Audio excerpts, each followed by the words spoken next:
I'm Sienna Rayburn, 27 years old. Until 3 weeks ago, I believed that good daughters always put family first. Then my parents called me selfish for refusing to give my $20,000 performance bonus to my brother. And everything I thought I knew about love and loyalty crumbled. The words still sting. We're disappointed in you, Sienna. We thought you were better than this.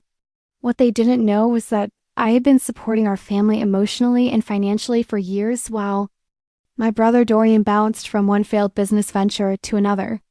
My mother's voice still echoes. Family takes care of family, sweetheart. That's what we do. But here's what makes this story even more unbelievable. I'd already planned to give half the money away, just not to him. What happened when I finally said no to my family's demands? Before we jump back in, tell us where you're tuning in from. And if this story touches you, make sure you're subscribed because tomorrow I've saved something extra special for you. The morning I received my bonus, I was standing in the small kitchen in my Lincoln Park studio apartment, watching steam rise from my coffee mug while Lake Michigan stretched gray and endless beyond my window. It was October in Chicago, the kind of crisp morning that makes you believe anything is possible. I had no idea that by evening, I'd be questioning everything I thought I knew about family. My apartment wasn't much 400 square feet of carefully organized life. Every piece of furniture had been chosen for function over form, every dollar stretched to its limit. The vintage leather chair I'd found at a thrift store served as both reading nook and office space. My laptop lived on a small wooden table that doubled as a dining surface. The Murphy bed I'd installed myself created the illusion of space during the day. It wasn't glamorous, but it was mine. I'd moved to Chicago 5 years earlier with nothing but a computer science degree, 2 suitcases, and a job offer from Dataflow Analytics. The company occupied 3 floors of a glass tower in the Loop, and I climbed from junior analyst to senior software analyst through sheer determination and 60-hour work weeks. My cubicle overlooked Michigan Avenue, but I rarely had time to enjoy the view. The bonus email had arrived at 6:47 a.m., marked confidential from Elliot Mancini, my manager. Elliot was the kind of boss who remembered your birthday but never asked about your personal life. He had a dry sense of humor and an uncanny ability to spot potential before you saw it yourself. When I'd started at Dataflow, overwhelmed and imposter syndrome ridden, he quietly assigned me to projects that played to my strengths. Outstanding performance review. The email read, "Your work on the Morrison healthcare integration exceeded all expectations. Per company policy, exceptional contributions are recognized through performance incentives. Congratulations on your $20,000 bonus, effective immediately." I stared at the screen, reading the message 3 times before the number truly registered. $20,000. More money than I'd ever seen at once. More than I made in 4 months. Enough to change everything. My phone buzzed with a text from Lark. "Coffee before work. I have news." Lark Waverly had been my anchor since college. The friend who called you on your bullshit while holding your hair back when life got messy. She worked as a social worker on the South Side, helping kids navigate systems that weren't designed for them. If anyone understood complicated family dynamics, it was Lark. I grabbed my CTA card and headed for the Red Line. The train was packed, with the usual morning commuters, professionals clutching coffee, students with oversized headphones, construction workers heading to job sites. I found a seat near the window and watched the city blur past, the brick 3 flats of Lincoln Park, giving way to the gleaming towers of downtown. My phone rang as we pulled into the Fullerton station. Mom's contact photo filled the screen. Picture I'd taken it last Christmas, her smile warm but tired. Vivian Rayburn had spent 33 years being a wife and mother, and she wore both roles like comfortable sweaters, never quite sure who she was underneath. "Sienna, sweetie." Her voice carried that particular mix of enthusiasm and exhaustion that I'd learned to decode over the years. "How are you? I feel like we haven't talked in forever." "Hi, Mom, I'm good. Just heading to work." I kept my voice neutral, already sensing an agenda beneath her cheerfulness. "That's wonderful, honey. Your father and I were just talking about how proud we are of you." All that hard work is really paying off. The praise felt loaded, like a setup for something bigger. My parents had raised me and Dorian with clear expectations. Work hard, help family, don't complain. But somehow, those rules had always applied differently to each of us. I was the responsible one, the one who called every Sunday and remembered birthdays. Dorian was the dreamer, the one who got second chances and third chances and understanding nods when his grand plans collapsed. Actually, speaking of work, Mom continued, her voice shifting to that careful tone she used when approaching difficult subjects. I wanted to talk to you about Dorian. And there it was. My stomach tightened with familiar dread. Conversations about Dorian rarely brought good news. What about him? I asked, though I already suspected the answer. Well, you know how hard he's been working on his latest venture. The sustainable packaging company? He's been putting everything into it, really believing this time would be different. Dorian had started 4 businesses in the past 6 years. A food truck that never got proper permits. A handyman service that folded when he couldn't manage. The scheduling, a vintage furniture restoration shop that closed when he lost interest. And now this packaging company. Each failure had been accompanied by elaborate explanations about market timing and unfair competition and bad luck. What happened, Mom? It's not his fault, sweetheart. The investor pulled out at the last minute.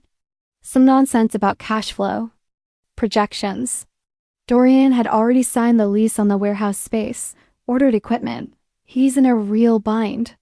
I closed my eyes, feeling the familiar weight of family obligation settling on my shoulders. How much does he need? Well, that's what's so heartbreaking. It's not even that much money.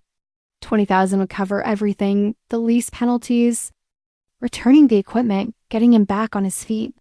To someone like him, it's devastating. To someone with a steady job like yours, the number hit me like a physical blow. $20,000. The exact amount of my bonus, as if the universe was playing some cosmic joke. Mom, I know it's a lot to ask, sweetie, but you know how family works. When one of us succeeds, we all succeed. When one of us struggles, we all pitch in. That's what your grandmother taught me, and it's what I've tried to teach you kids. The train pulled into my station, and I stood with the crowd of commuters, my mind reeling. 24 hours ago, my biggest worry had been whether to splurge on name-brand cereal. Now I was being asked to hand over a bonus I'd earned through 2 years of 80-hour weeks and stress-induced insomnia. I need to think about this, Mom. Of course, honey. I understand, but don't think too long, okay? Time is really important here. And Sienna, I know you'll do the right thing. You always do. The call ended as I emerged from the underground station. Into the bright chaos of the loop. Office workers hurried past, everyone absorbed in their own urgent business. I stood there for a moment, feeling suddenly untethered from the life I'd been building. My bonus wasn't just money. It was validation for all those late nights debugging code. All those weekends spent learning new programming languages. All those times I'd said no to social events because I couldn't afford them. It was proof that sacrifice and discipline paid off. But more than that, it was my chance to finally invest in myself. I'd already made a mental list. Pay off my student loans, start therapy to deal with the anxiety that kept me awake at night, maybe even take that solo trip to Portugal I'd been dreaming about since college. For the first time in my adult life, I could breathe, or I could be the good daughter and hand it all over to my brother. I walked into the data flow building, badged through security, and took the elevator to the 32nd floor. The office was already humming with activity. Developers hunched over dual monitors. Analysts building presentations, project managers coordinating timelines. This was my world. The place where I'd proven my worth through competence rather than... Genetics. Elliot appeared at my cubicle around 10, carrying 2 cups of coffee from the good place down the street. It was his way of marking important conversations. So, he said, settling into the extra chair, how does it feel to be officially recognized for being excellent at your job? I laughed, some of the morning's tension easing. Surreal. Thank you for advocating for me. Don't thank me. Thank yourself. You earned every penny. He paused, studying my face with those sharp eyes that missed nothing. Though you look like someone just told you your lottery ticket was fake. Family stuff, I said, which was both true and completely inadequate. Ah, Elliot nodded knowingly. The kind of family stuff where your success somehow becomes their emergency? Sometimes his perceptiveness was unsettling. Something like that. For what it's worth, he said, standing to leave. This bonus isn't charity. It's recognition of value you've already provided. Don't let anyone convince you that you don't deserve it. The rest of the day passed in a blur of meetings and code reviews, but Elliot's words stuck with me. I'd spent so much of my life feeling grateful for what I had that I'd forgotten to feel proud of what I'd earned. By 5 o'clock, I'd made my decision. Or at least, I thought I had. The family photo on my desk had been taken 3 Christmases ago, back when Dorian's food truck venture was still just an exciting possibility. We're all smiling in that particular way families do for cameras. A little too bright, a little too forced. Dad stands behind Mom with his hands on her shoulders, his electrician's calluses visible even in the soft holiday lighting. Mom beams at the camera, her holiday sweater perfectly coordinated with the living room decorations. Dorian lounges casually in the center, one arm slung around my shoulders like he's claiming me as his ally. And there I am on the end, smiling. But somehow separate, like I'm visiting rather than belonging. Kept the photo because it represented what I thought family should be: supportive, connected, unconditional. Now, staring at it while my computer hummed through end-of-day backup procedures, I wondered if I'd been naive about what family actually was. My phone buzzed with a text from Lark. Rain check on coffee this morning, but I'm dying to hear your news. Drinks after work. I'll buy if you're celebrating something good. Lark had an intuitive sense about these things. Maybe it was her social work training, or maybe she just knew me well enough to read between the lines of my morning energy. Either way, I needed her perspective more than she knew. Definitely, I texted back, but fair warning, it's complicated. The best stories always are. McGillicuddy's at 6? McGillicuddy's was our usual spot, a dimly lit Irish pub 3 blocks from my office where the bartenders knew to bring Lark a whiskey neat and me a glass of whatever wine was open. It was the kind of place where conversations could stretch for hours without anyone rushing you to order more. I finished my last code review and started shutting down my workstation. Around me, the office was emptying as people headed home to dinner plans and evening routines. I envied their certainty, the way they moved through their days without questioning whether they deserved the space they occupied. The walk to McGillicuddy's took me through the heart of downtown Chicago, past the tourists photographing the bean and the commuters streaming toward Union Station. The October air carried the scent of roasting coffee and car exhaust, the city's perfume. I'd fallen in love with Chicago gradually, the way you fall for a friend who slowly becomes indispensable. It wasn't the easiest place to live, but it was honest about its difficulties. Lark was already at our usual table when I arrived. Her curly black hair pulled back in a messy bun and her social worker badge still clipped to her blazer. She had the kind of face that made people want to tell her their secrets, open, non-judgmental, genuinely interested in the complexities of human nature. "Okay," she said before I'd even sat down. "You have that look." "What look?" "The look you get when your family has asked you to do something that makes you want to simultaneously scream and disappear." I've seen it before. I slumped into the booth across from her. That obvious? To me? Always. To the rest of the world. You're still the master of looking like everything's fine. She signaled the bartender for our usual order. "So, what happened?" I told her everything, the bonus, the phone call, the exact amount of money my mother had mentioned with such casual precision. Lark listened without interrupting, her expression growing darker with each detail. 20,000, she said when I finished. "The exact amount of your bonus. I know, it's weird, right?" "Weird isn't the word I'd use." She leaned back in the booth, processing. Sienna, when was the last time you talked to your family about money? I don't know. We don't really discuss specifics. But they know you got a bonus? I tried to remember. Had I mentioned it? I might have said something about work going well. Why? Because either this is the most incredible coincidence in the history of coincidences, or someone in your family knows exactly how much money you just received. The thought hadn't occurred to me, but now it seemed obvious. My parents weren't usually so specific about dollar amounts. When Dorian needed help in the past, the requests had been vague, just enough to get by or whatever you can spare. This felt different, calculated. You think this was planned? I think your brother needed exactly the amount of money you just earned, and that's not an accident. Lark's voice carried the professional tone she used when explaining systemic problems to people who didn't want to see them. Question is, how did they find out? My stomach dropped as I remembered. I posted about the bonus on social media. Just a vague thing about hard work paying off, but Dorian follows you on everything? Yeah. And your parents follow him? Yeah. We sat in silence for a moment, letting the implications settle. My family didn't communicate through direct conversation. They moved information through a complex network of phone calls and social media monitoring and strategic conversations. I'd always thought it was just how families stay connected. Now, it felt like surveillance. So, what are you going to do? Lark asked. I don't know.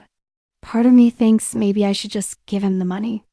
It would solve his problem, make my parents happy, and honestly, I lived without it yesterday. I could live without it tomorrow. And the other part is exhausted by this pattern. Dorian screws up, parents panic, everyone looks to me to fix it.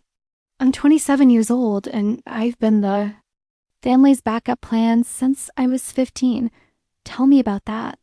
I never articulated it clearly before, but the words came easily once I started. When Dorian dropped out of college his sophomore year, I was the one who researched trade programs and helped him apply. When he couldn't make rent during his handyman phase, I covered it. When he needed a co-signer for the food truck loan, guess who had the good credit? And your parents? They worried about him, gave him pep talks and emotional support and unconditional love. But when he needed practical help, money, paperwork, someone to drive him to job interviews, they called. How much have you given him over the years? I never added it up, but Lark's question forced me to do the math. Maybe 8,000, 10,000. It was always small amounts. A few hundred here, 1,000 there. Never enough to hurt me. But but it adds up. Yeah, and it's not just the money. It's the assumption that I'll always say yes. That my money is family money, but his debts are just his debts. Has he ever paid you back? He's offered. But then something else always comes up, and my parents suggest I just let it go because family doesn't keep score. But family does keep score, Lark said quietly. They just don't always use the same scorecard for everyone. The truth of that statement hit me like a physical weight. I thought about all the times I canceled plans because I couldn't afford them, all the opportunities I passed up because I was being responsible. Meanwhile, Dorian had pursued every whim and passion, confident that someone would catch him if he fell. I think I'm angry, I said, surprising myself with the admission. Good, you should be angry. This isn't about $20,000, Sienna. This is about 27 years of being treated like your needs matter less than his wants. But what if I'm wrong? What if this really is just about helping family, and I'm being selfish? Okay, let's explore that. What did you plan to do with the bonus money? I told her about my list, student loans, therapy, the Portugal trip that represented everything I'd been too scared or too broke to pursue. And how long have you been planning these things? Years. I've had the same amount in my savings account for 2 years because I've been too afraid to spend it on anything that wasn't an emergency. So investing in your mental health and personal growth, that's selfish. But funding your brother's fourth failed business venture, that's family loyalty. When she put it like that, the absurdity was obvious. But knowing something intellectually and feeling it emotionally were different things. I'd been trained my entire life to prioritize everyone else's needs, to find virtue in self-sacrifice. I don't know how to be the kind of person who says no to family. I admitted. Then maybe it's time to learn. We ordered another round and spent the next hour talking through scenarios. What would happen if I said no? What would happen if I said yes? What would happen if I tried to find some middle ground? Here's what I know about your family, Lark said as we prepared to leave. They love you. But they've also trained you to believe that love means putting everyone else first. That's not love, Sienna. That's exploitation with good intentions. The walk back to my apartment took 40 minutes, and I used every step to think. The bonus money was still sitting in my account, untouched and full of possibility. Tomorrow, I would have to decide what kind of person I wanted to be. The good daughter who sacrificed her dreams for her brother's mistakes, or the young woman who finally chose herself. The family photo was still on my desk when I got to work the next morning, but something about it looked different. We were still smiling, still posed in our assigned roles. But for the first time, I noticed how much space I was taking up in the frame. Not much, but enough doubt enough to matter. The second call came 2 days later, while I was debugging a particularly stubborn piece of code that kept crashing our client database. I'd been at my desk since 7 a.m., fueled by coffee and the kind of focused determination that made me good. At my job, the bonus money was still in my account, and I'd been carefully avoiding thinking about it by throwing myself into work. Sienna? Mom's voice sounded different this time. Smaller, more fragile. Do you have a minute to talk? I glanced around the office. Half my team was in a meeting, and the afternoon lull had settled over our floor. Sure, Mom, what's up?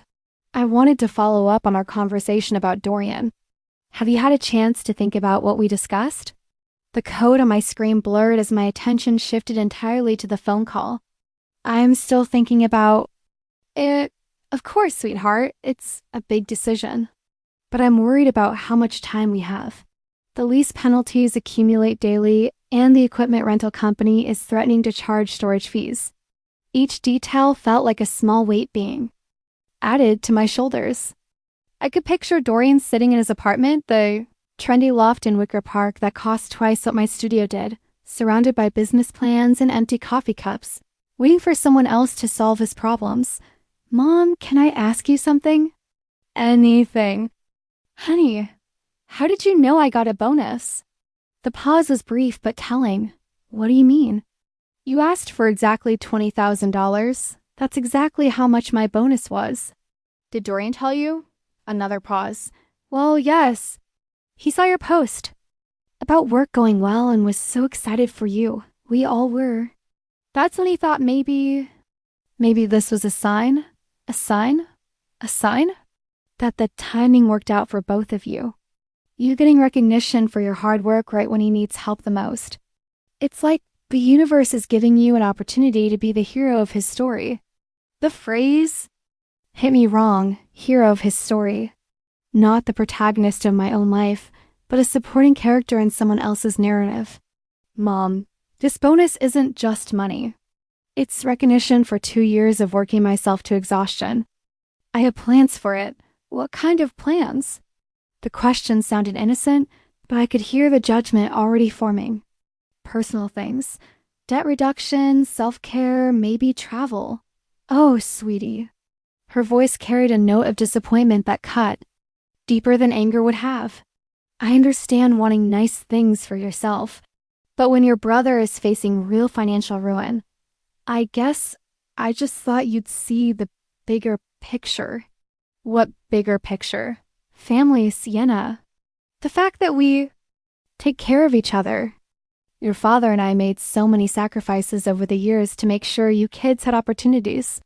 We never asked for anything back, but when times get tough, telling and preparing this story took us a lot of time, so if you are enjoying it, subscribe to our channel. It means a lot to us. Now back to the story. You did ask for things back, I said, the words coming out sharper than I intended. You've been asking me to take care of Dorian for years. That's not fair. We ask you to help because you're capable and successful and in a position to help. Would you rather we asked him to help you? The absurdity of the question, asking my perpetually broke brother to help me, was lost on her. In my mother's mind, the family hierarchy was clear. Those who had helped those who needed. And need was defined by drama rather than actual circumstances. I need to think about this more, I said. How much more time do you need? This situation isn't going to resolve itself. I don't know. A few days? Sienna? Her voice shifted to the tone she'd used when I was 12 and I'd forgotten to clean. My room. I'm going to be honest with you. Your father and I are really disappointed by your hesitation. We raised you to be generous and family-minded. This reaction, ... it's not like you. The accusation stung because it contained a grain of truth. I wasn't used to saying no to family requests. I was the daughter who called every Sunday, who remembered birthdays and anniversaries, who showed up for every family gathering with a smile and a covered dish. But I was also the daughter whose own needs had never seemed urgent enough to warrant family-wide mobilization. Maybe it is like me, I said quietly. Maybe you just haven't seen this side because I've never been in a position to choose myself before. Choose yourself? Sweetheart, this isn't about choosing. This is about doing what's right. What if what's right for me is different from what's right for Dorian? Then you're being selfish. The word landed like a slap. Selfish. The worst thing. You could be in my family's value system. Worse than irresponsible, worse than unsuccessful, worse than any of Dorian's actual character flaws. Mom, I'm sorry, honey. I didn't mean to say it like that. But I'm scared for your brother, and I'm confused by your reaction. The Sienna I know would never let family suffer when she had the power to help. And what about the Sienna who worked 80-hour weeks to earn this money? What about her suffering? Working hard isn't the same as suffering, sweetheart. Having a good job and a stable income, those are blessings. Real suffering is watching your dreams collapse through no fault of your own. Through no fault of your own. The phrase echoed in my head long after the call ended. Was Dorian's business failure really through no fault of his own? Or was it the predictable result of starting ventures without proper market research, adequate funding, or realistic business plans? I sat at my desk, staring at my reflection in the black computer screen. Around me, the office hummed with productivity, people solving problems, meeting deadlines, building careers through competence and persistence. I found my place in this world by being reliable, by delivering results, by proving my worth through measurable contributions. My family operated on different principles. Love was demonstrated through sacrifice, success was communal property, and individual needs were luxuries that could be deferred indefinitely. I never questioned this system. Because I'd never been in a position to challenge it. My phone buzzed with a text from Dorian. Hey sis, heard you and Mom talked. Just wanted you to know how much this means to me. You've always been my hero. Hero again. But heroes were supposed to save people from circumstances beyond their control, weren't they? Not from the consequences of their own repeated poor decisions. I texted back, still thinking things through. His response came immediately. I get it. Big decision. But honestly, time is really tight here. Every day I wait costs me more money I don't have. The pressure was subtle but constant emotional urgency designed to short-circuit rational consideration. I recognized the pattern from previous crises. Create a sense of emergency, emphasize the emotional stakes, frame hesitation as betrayal. But this time felt different. This time, the cost of saying yes wasn't just a few $100s I'd barely miss. This time, saying yes meant giving up plans I'd been nurturing for years. Dreams that represented not just money, but hope. I pulled up my banking app and stared. At the bonus deposit, $20,000.00 minus the taxes that would be deducted from my next paycheck. Real money. Enough to change the trajectory of my life if I was brave enough to use it. Or enough to temporarily solve someone else's problems. If I was generous enough to sacrifice it, the choice felt bigger than money. It felt like I was deciding what kind. A person I wanted to be, the daughter who always said yes, or the woman who finally learned to choose herself. My phone rang again.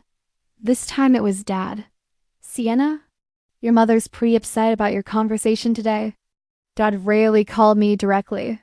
He was more of a background presence in family dynamics, supportive but not actively involved, loving but not emotionally expressive. When he did intervene, it usually meant the situation had escalated beyond Mom's comfort zone. Hi, Dad. Look, I'm not going to pressure you about this Dorian situation. You're an adult and it's your money. But I want you to understand what's happening here. What's happening? Your brother is scared. Really scared. This isn't just about money for him, it's about his whole sense of purpose. He's starting to think maybe he's not cut out for entrepreneurship. Maybe he should just give up on his dreams entirely. Maybe that would be healthy for him. Sienna? Dad's voice carried a warning. That's a harsh thing to say about your brother. Is it? He's failed at 4 businesses in 6 years. Maybe it's time to consider that entrepreneurship isn't his strength. Since? When did you become so cold about family? Cold, another judgment. Another way of framing my hesitation as a character flaw rather than a reasonable response to an unreasonable request. I'm not cold, Dad. I'm tired. Tired of being the backup plan every time Dorian's dreams don't work out. He's your brother, and I'm your daughter. When was the last time anyone in this family mobilized to help me with anything? You don't need help. You have a good job, a nice apartment. You're doing fine. I'm doing fine because I work constantly and never spend money on anything that isn't essential. I'm doing fine because I've never taken risks or pursued dreams or allowed myself to want anything that wasn't guaranteed. That's called being responsible. No, Dad, that's called being scared. Scared that if I ever needed help, it wouldn't be there. Scared that my worth to this family is measured by my ability to solve other people's problems. That's not true. Isn't it? When Dorian needs money, it's a family emergency. When I need emotional support, it's a therapy problem. The silence on the other end of the line stretched long enough that I wondered if the call had dropped. Your mother and I love you both equally, Dad finally said. I know you do, but you don't treat us equally. And I'm starting to think there's a difference. After Dad hung up, I sat in my cubicle feeling like I'd crossed some invisible line. I'd never spoken to my parents so directly about the family dynamics that had shaped my entire life. Part of me felt guilty for challenging their narrative, but a larger part felt relieved to finally name what I'd been feeling for years. My computer chimed with a new email. From Elliot. Good work on the Morrison integration analysis. Want to grab coffee tomorrow and talk about your next project? I'm thinking something that plays to your strategic thinking strengths. Next project, future opportunities. A career trajectory built on merit rather than obligation. The reminder of what I was building for myself felt like oxygen after holding my breath too long. I looked at the family photo on my desk one more time. We were still smiling our posed smiles, still frozen in our assigned roles. But I was starting to see the picture differently. Maybe the problem wasn't that I was taking up too little space in the frame. Maybe the problem was that I'd never questioned why the frame was so small. $20,000. 2 paths. One that led back to the familiar pattern of sacrifice and approval. One that led towards something I'd never dared to pursue. A life where my dreams mattered as much as everyone else's emergencies. For the first time since the bonus arrived, I knew which path I wanted to take. The question was whether I was brave enough to walk it. I made the therapy appointment on Thursday morning. During my lunch break, while sitting in Millennium Park watching office workers hurry past, with their takeout containers and determined expressions. The therapist's office was in a converted brownstone in Old Town, and her voicemail greeting was warm without being overly cheerful, exactly what I needed. I'd like to schedule an initial consultation, I said to her voicemail. I'm dealing with some family boundary issues, and I think I need professional help figuring out how to navigate them. Saying it out loud made it real. I was choosing therapy over family harmony, mental health over keeping the peace. It felt revolutionary and terrifying in equal measure. The appointment was set for the following Wednesday. 5 days to change my mind, or 5 days to prepare for the most honest conversation I'd ever had about my family. My phone had been buzzing intermittently all week with texts from various family members. Dorian sent updates about his mounting debt. Storage fees kicked in today. Every day costs me more money. Mom shared worried observations. Your brother barely slept last night. This stress is really affecting his health. Even my Aunt Carol Mom's sister, who lived in Phoenix and usually stayed out of family drama, weighed in. Your mother called me crying. I've never heard her so worried about you kids. The guilt campaign was thorough and coordinated, but it was also backfiring. Instead of motivating me to give them what they wanted, it was helping me see how manipulative the dynamic had become. Every text was designed to make me feel responsible for everyone else's emotional state while completely ignoring my own. Lark had been checking in daily, offering perspective and moral support. How are you holding up? She texted Thursday afternoon. Tired of being the villain in everyone else's story, I replied. You're not the villain. You're just the first person in your family to question whether the story makes sense. Friday evening, I was in my apartment organizing my finances when my buzzer rang. I wasn't expecting anyone, and food deliveries usually called first. When I pressed the intercom button, my brother's voice crackled through the speaker. Sienna, it's Dorian. Can I come up? My stomach dropped.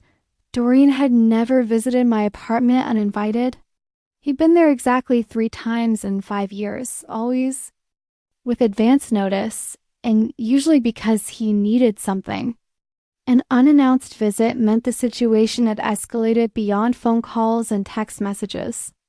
Sure, I said, buzzing him in while frantically trying to prepare for whatever conversation was about to happen.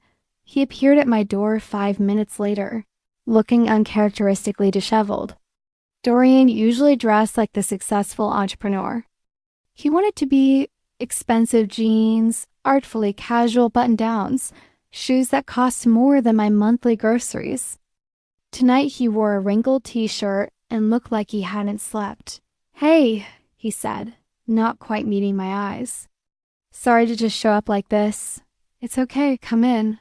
He stepped into my small apartment and looked around with the kind of polite interest people reserve for spaces they find cramped but don't want to insult. This place is ... cozy. Thanks. I gestured toward the vintage chair. You want something to drink? Coffee? Water? I'm good.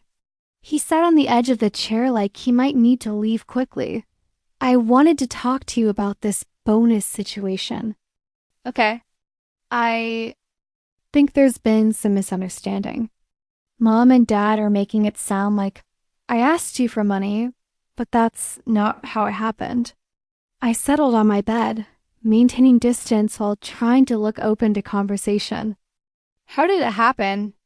I was telling Mom about the business situation, just venting, you know? And she mentioned that you'd gotten some kind of recognition at work. Then Dad looked up your company's bonus structure online and realized it was probably a significant amount.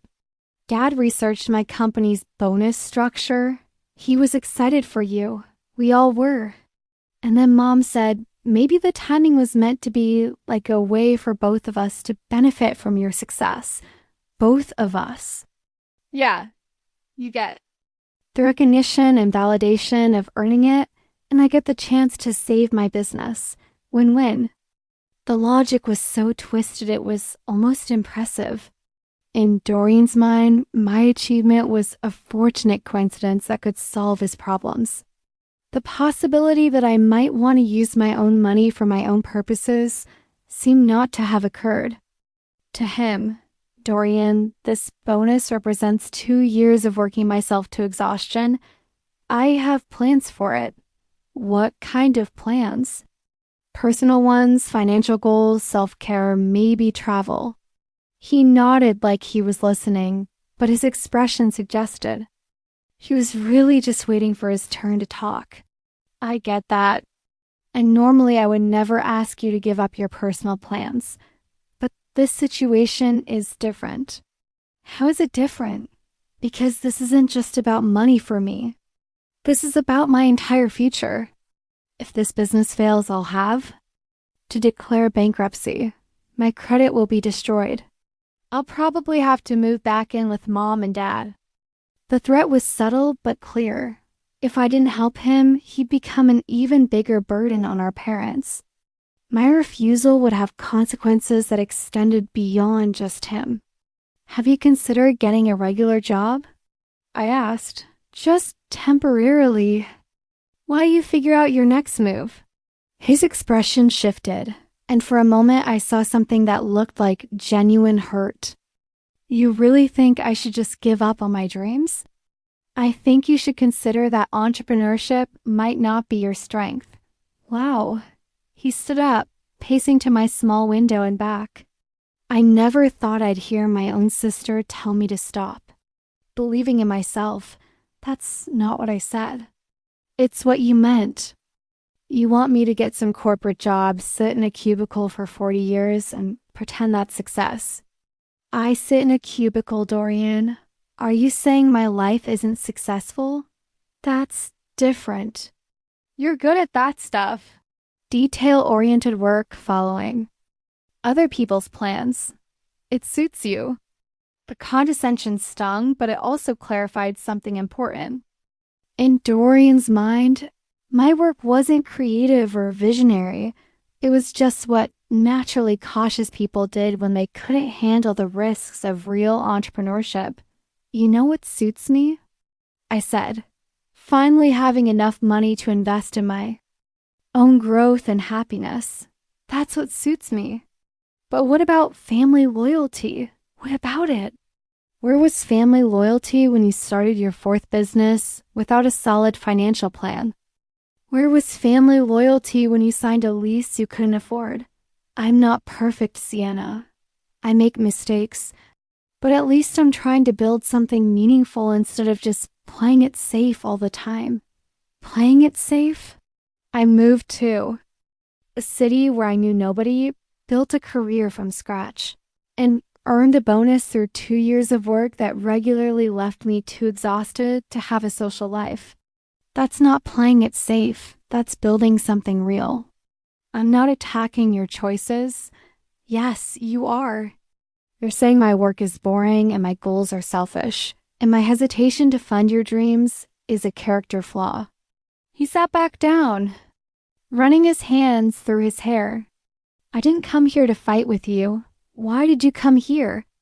To ask you to remember who we used to be. When we were kids, we were a team. You always had my back. The appeal to childhood nostalgia was expertly deployed. I could picture us as kids, me helping him with homework, covering for him when he broke curfew, sharing my Halloween candy when he ate his in one sitting. I've been proud to be the protective little sister, the one he could count on, but somewhere along the way that dynamic had calcified into an expectation. My support had become an entitlement, and his gratitude had transformed into assumption.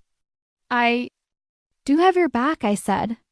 But having your back doesn't mean enabling your poor decisions. Enabling? His voice rose.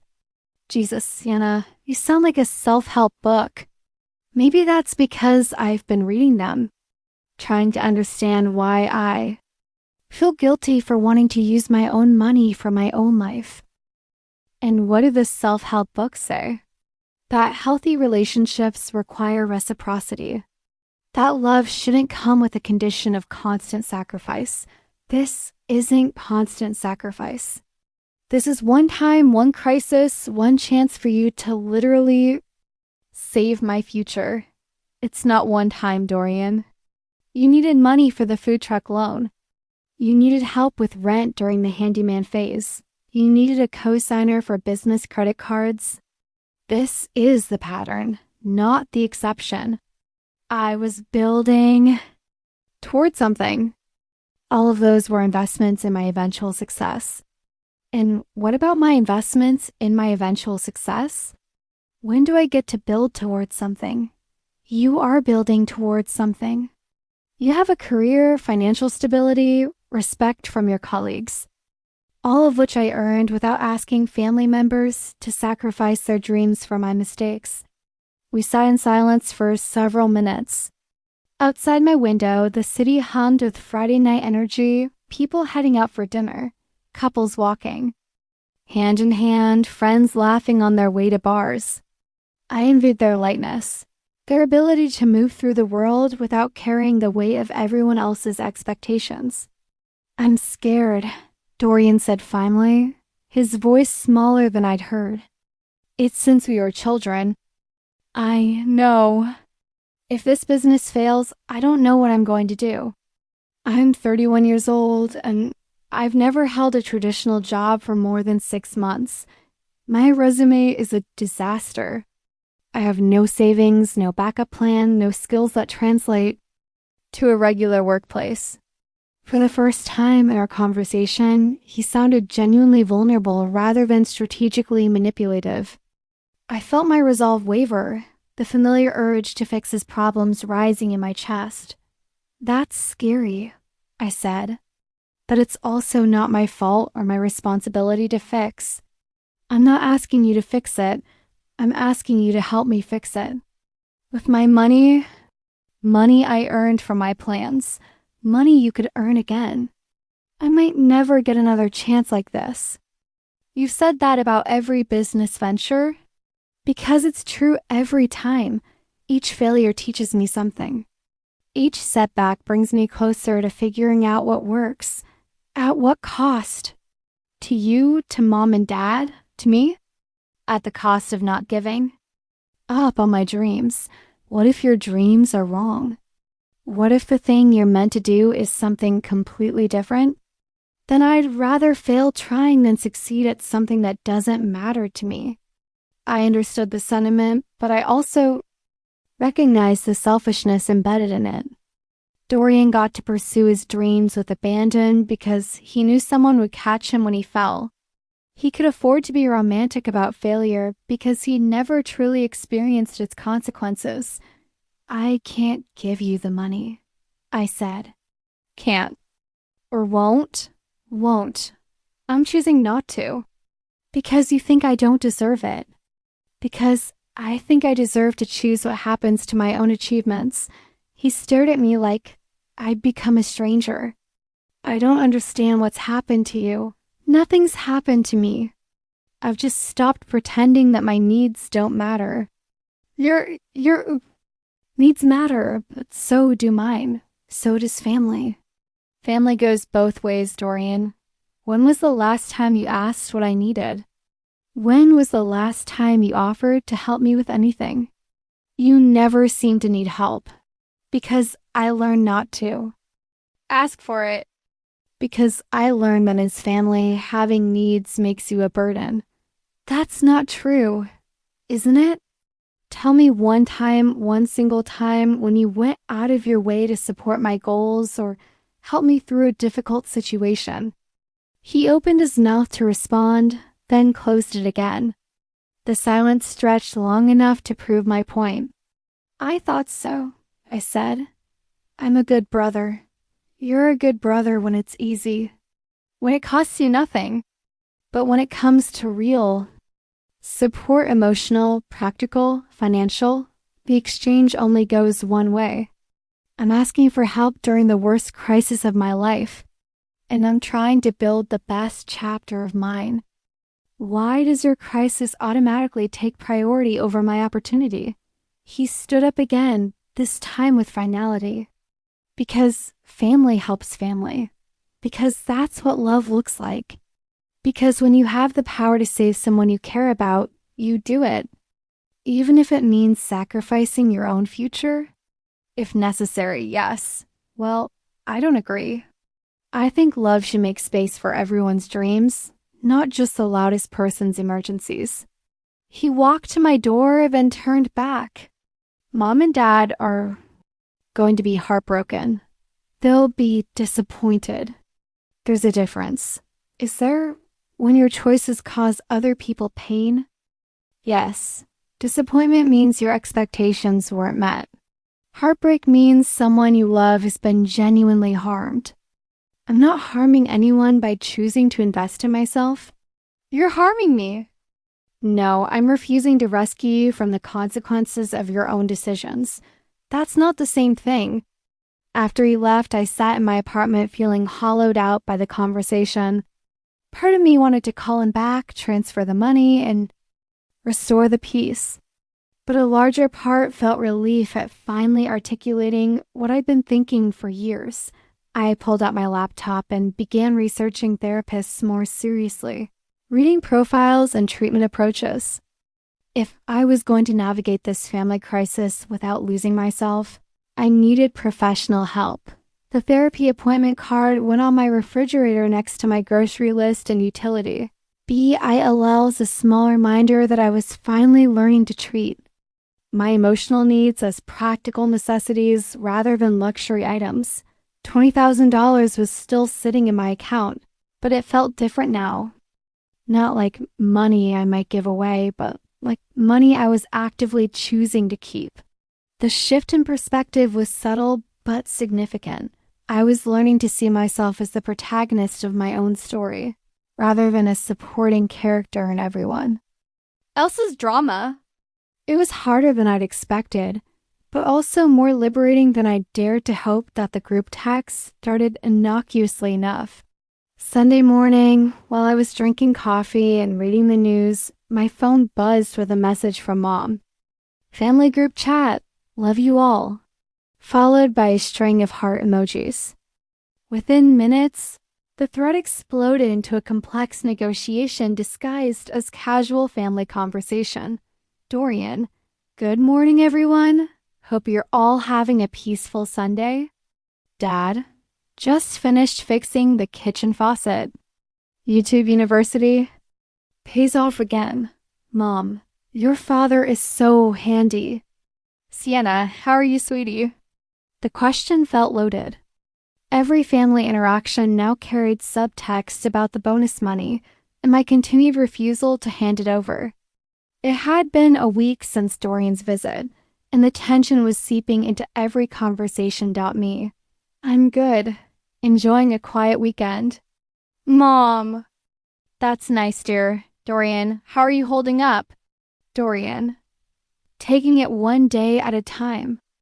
Trying to stay positive despite everything.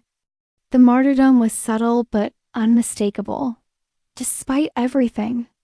As if my decision to keep my own money constituted a natural disaster, he was nobly enduring. Dad, stay strong, son. Things have a way of working out. Mom, they do if we all pull together as a family. I stared at my phone, watching the conversation unfold like a passive-aggressive theatrical performance. No one was addressing the elephant in the room directly, but every message was about the elephant. Me. How's everyone's week looking? Mom, busy. We're meeting with a bankruptcy attorney tomorrow to help Dorian understand his options. The information hit like a punch to the stomach. Bankruptcy attorney.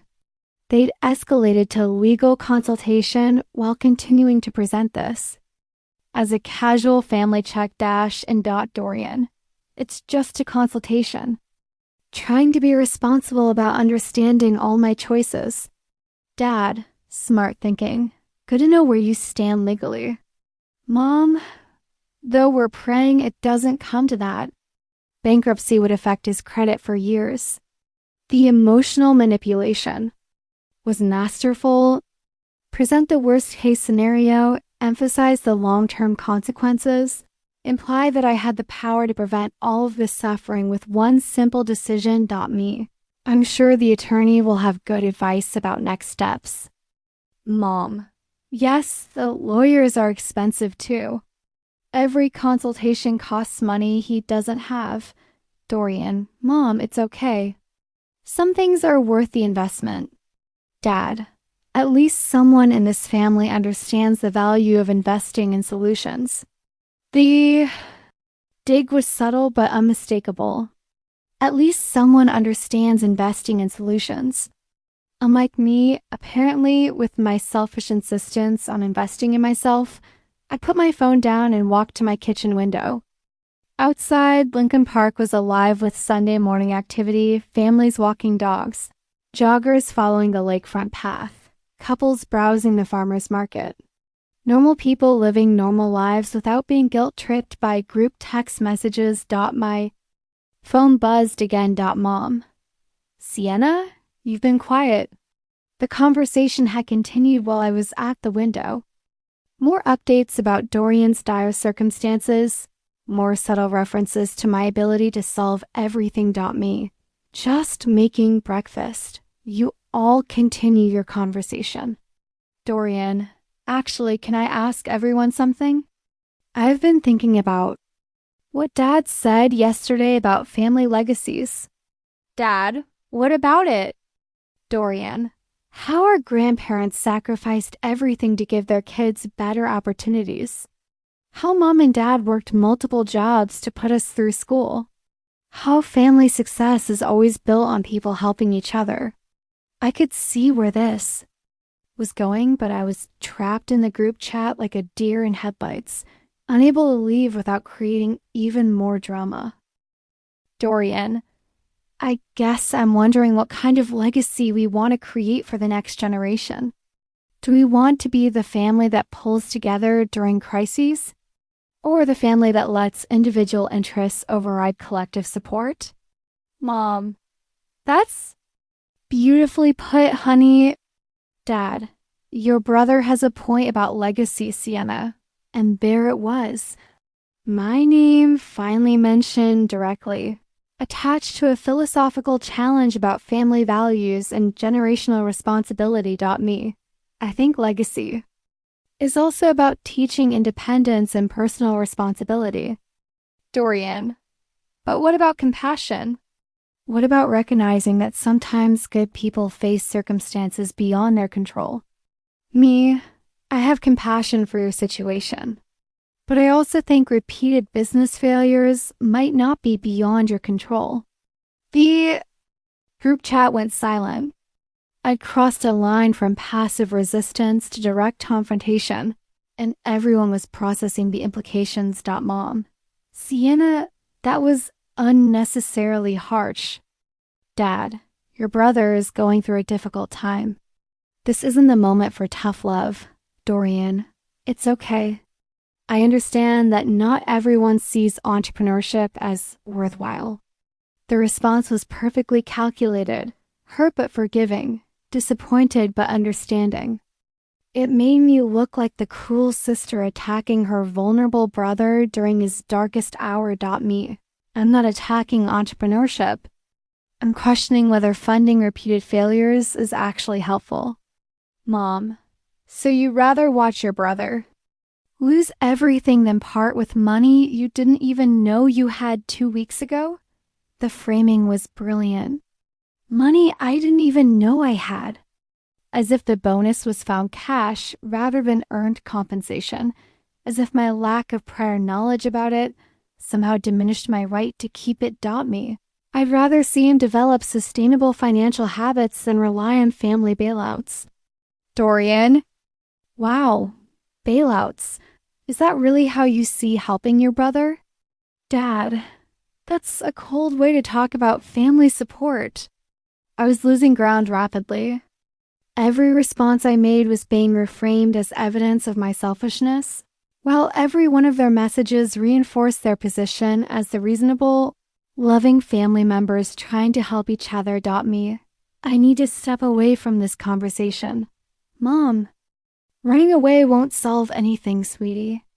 Dorian, I never wanted this to divide our family. Dad, it doesn't have to divide us. One person is making it divisive. One person, me, the villain in their narrative. The selfish daughter who chose money over family love. I turned my phone face down and tried to focus on my breakfast, but my appetite had disappeared. The group text had crystallized something that individual conversations had only hinted at. This wasn't really about $20,000. This was about power control, and the fundamental question of whether I was allowed to prioritize my own needs. An hour later, my phone buzzed with individual texts from each family member. Mom, I love you, honey, but I'm scared about what this situation is revealing about your values. Dad, your mother is crying. I hope you're proud of yourself. Dorian, I never thought my own sister would choose money over my future. Each message was designed to maximize guilt while maintaining plausible deniability about manipulation. They weren't trying to control me, they were just expressing their feelings. They weren't being manipulative, they were just honest about their disappointment. But Lark had taught me to look for patterns rather than individual incidents. The pattern was clear. When I didn't give them what they wanted, they intensified the emotional pressure until compliance became easier than resistance.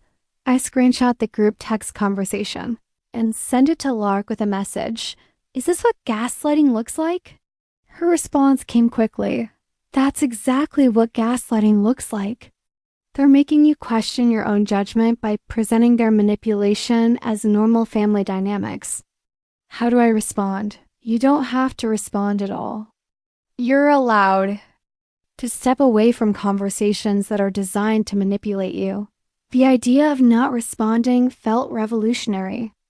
I've been trained to engage with every family crisis, to justify my decisions, to participate in every discussion about my failings. The possibility of simply opting out had never occurred to me, but opting out felt like giving up, like admitting defeat. And despite everything, I still loved these people. I still wanted to find a way to maintain relationships without sacrificing. My autonomy. My therapy appointment was in 3 days. I decided to wait until then to respond to any of the messages. Professional guidance felt like the only way to navigate this minefield without losing either my family or my sanity. Monday. Morning brought a new development. Elliot stopped by my cubicle with his usual coffee peace offering, but his expression was more serious than usual. We need to talk, he said. Conference room? I followed him to one of the small meeting rooms, my mind racing through possible explanations. Had I missed a deadline? Made an error in my recent analysis? Failed to respond to an important email? I got an interesting call this morning, Elliot said, settling into his chair. From someone claiming to be your father. My stomach dropped. What? He wanted to discuss your recent performance and whether the company had any programs to help employees manage family financial obligations. The room spun slightly. My father had called my workplace, had contacted my boss, had tried to involve my employer in the family drama over my bonus money. I'm so sorry, I said. I had no idea he would do that. I figured. You look like you've seen a ghost. Elliot leaned back in his chair, studying my face. Want to tell me what's going on? I gave him the abbreviated version, the bonus, the family pressure, my decision to keep the money for my own goals. He listened without interrupting, occasionally nodding or raising an eyebrow. Let me get this straight, he said when I finished. Your family wants you to give away a bonus. You earned through exceptional performance so your brother can avoid the consequences of his fourth failed business venture. That's the situation. And when you declined, they escalated to calling. Your workplace? Apparently. Jesus, Sienna? That's not family pressure. That's harassment. The word hit me like revelation. Harassment. I'd been thinking about this as a family conflict. A difference of values, a complicated emotional situation. But calling someone's workplace to pressure them into financial decisions was harassment. regardless of the family relationship. What did you tell my father? That our company doesn't discuss individual employee compensation with family members, and that any personal financial decisions you make are none of our business as long as they don't affect your work performance. How? Did he respond? He hung up. But, Sienna, this is a serious boundary violation. You know that, right? I nodded, though part of me was still trying to rationalize it. Maybe Dad was just worried. Maybe he thought he was helping. Maybe he didn't understand professional boundaries. But even as I made excuses in my head, I knew Elliot was right. This was escalation tactics designed to pressure me through my workplace relationships. It was manipulation disguised as concern. Are you okay? Elliot asked. This kind of family pressure can be incredibly stressful. I'm seeing a therapist this. Good. And Sienna? For what it's worth, I think you're making the right choice. This bonus represents recognition of real value you've provided. Don't let anyone convince you that you don't deserve it. The rest of the day passed in a blur of work tasks and anxious thoughts. By evening, I'd received 6 more individual texts. Messages from family members, each one more urgent than the last. Mom, your father was just trying to help. He thought maybe your company had resources for family financial planning. Dorian, I can't believe the situation has gotten so out of hand. All I needed was temporary help. Dad, I was trying to find solutions. Apparently that makes me the bad guy too. Aunt Carol, your mother called me crying again. This is tearing the family apart. Uncle Steve, I don't know the details, but I know you're a good kid. Hope you figure things out. Cousin Rachel, heard through the grapevine that there's family drama, sending love and support. The extended family was being mobilized. My decision to keep my own money was being framed as a crisis that threatened the stability of our entire family network. I turned off my phone and ran a hot bath. Sitting in the warm water, I tried to imagine what my life would look like if I just gave them the money. The calls would stop. The guilt would evaporate. The family gatherings would return to normal.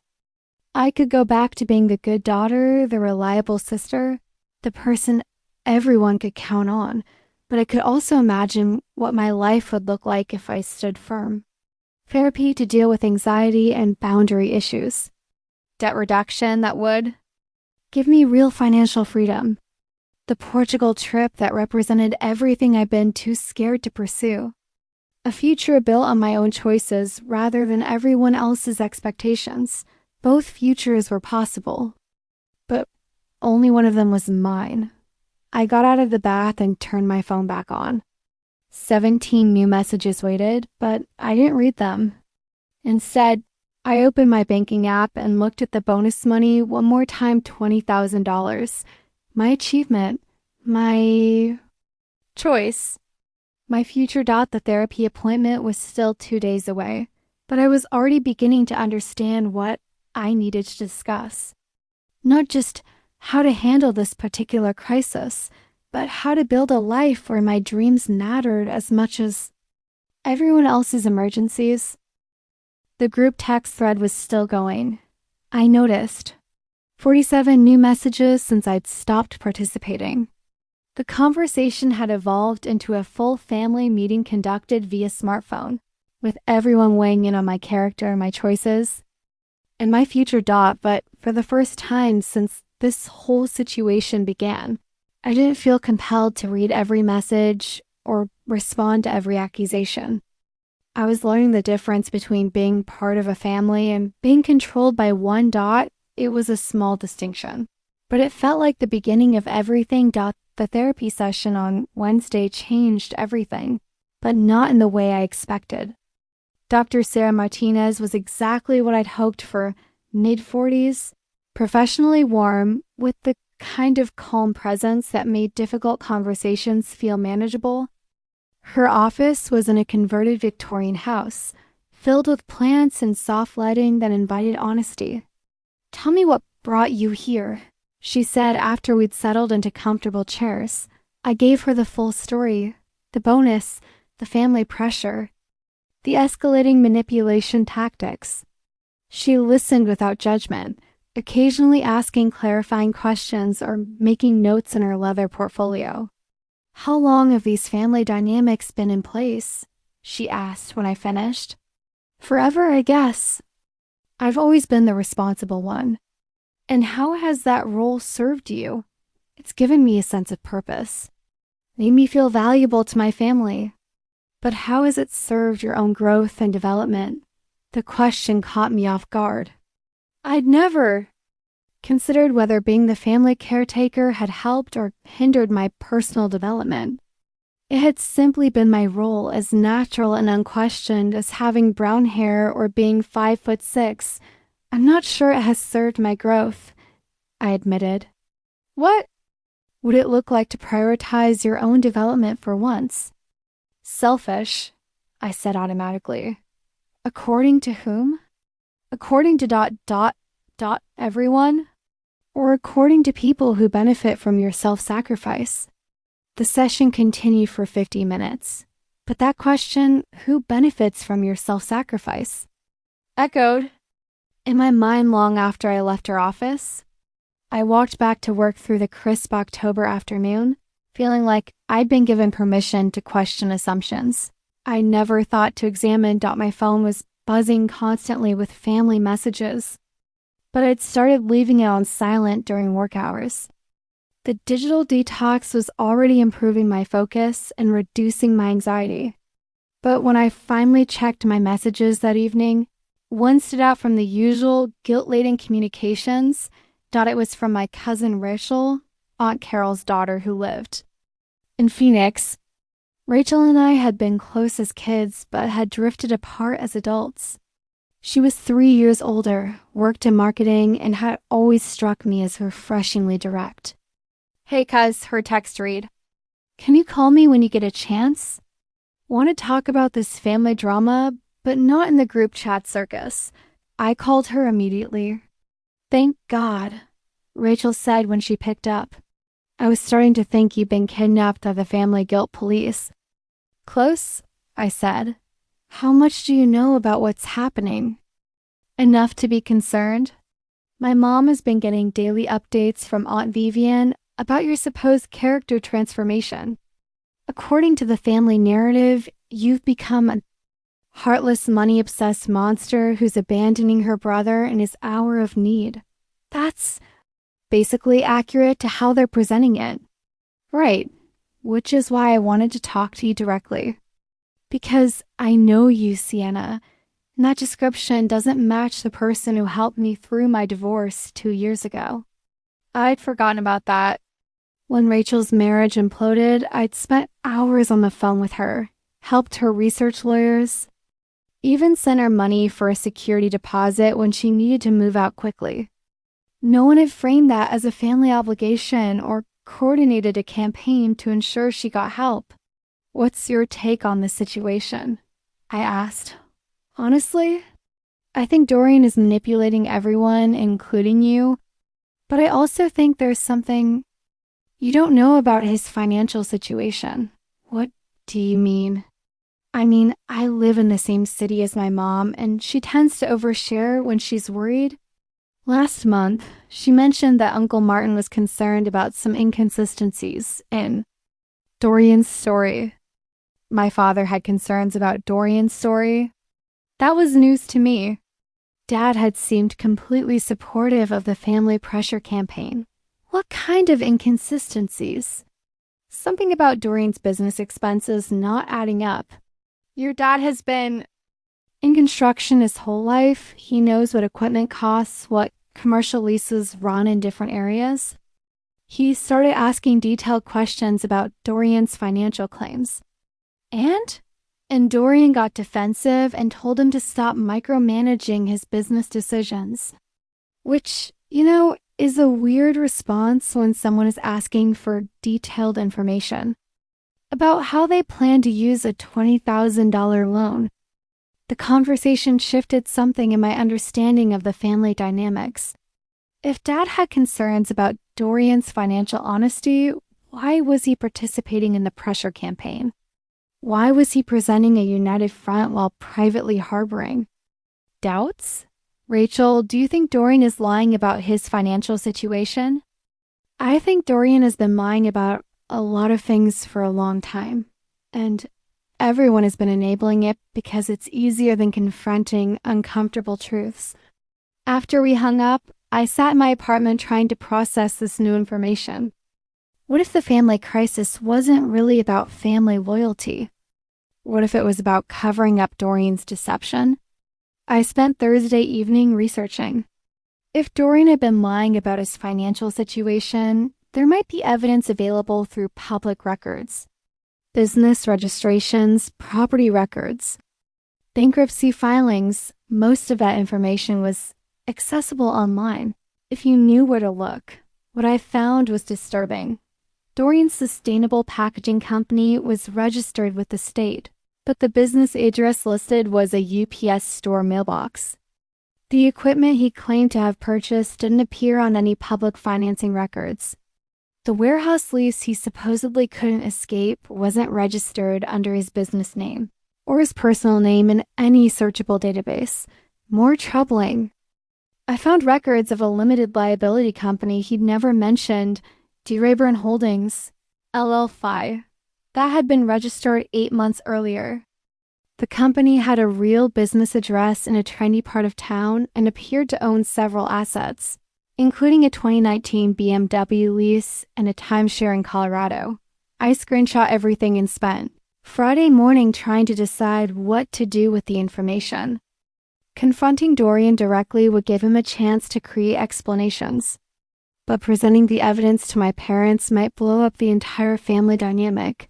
The decision was made for me when Lark called during my lunch break.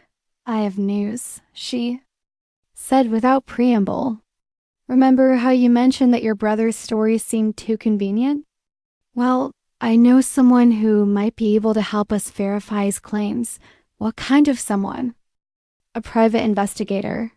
She specializes in financial fraud cases, and she owed me a favor from a case we worked together a few years ago. I asked her to do some digging into your brother's situation." "Lark, you hired a private investigator." "I asked a friend to spend an afternoon Googling your brother. There is a difference. And you need to see what she found." "Can you meet me after work?" We met at a coffee shop in River North, away from our usual haunts. Lark arrived with a manila folder that she slid across the table like we were conducting a spy exchange. "Before you look at this," she said, "I want you to prepare yourself. This information is going to change how you see your family." The folder contained a 10-page report compiled by someone who clearly knew how to find information that people preferred to keep hidden. Bank records obtained through public databases.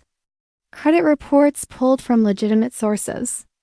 Business filings that painted a picture completely different from the story Dorian had been telling. According to the investigation, Dorian had approximately $45,000 in various checking and savings accounts. His credit cards carried balances, but they were manageable and current. The sustainable packaging business had never actually operated. No equipment purchases, no employee payroll, no inventory records. The warehouse lease didn't exist. Most shocking, Rayburn Holdings had received a $30,000 investment from an unnamed source just 6 weeks earlier. The same time frame when he'd started talking to our parents about his failing business. "He's not broke," I said, staring at the documents. "He's not even close to broke. He's certainly not facing bankruptcy." "Then what is this about?" "Read the last page." The final page of the report contained information about recent large purchases. A $15,000 engagement ring bought 3 weeks earlier. A vacation package to Greece charged to his credit card.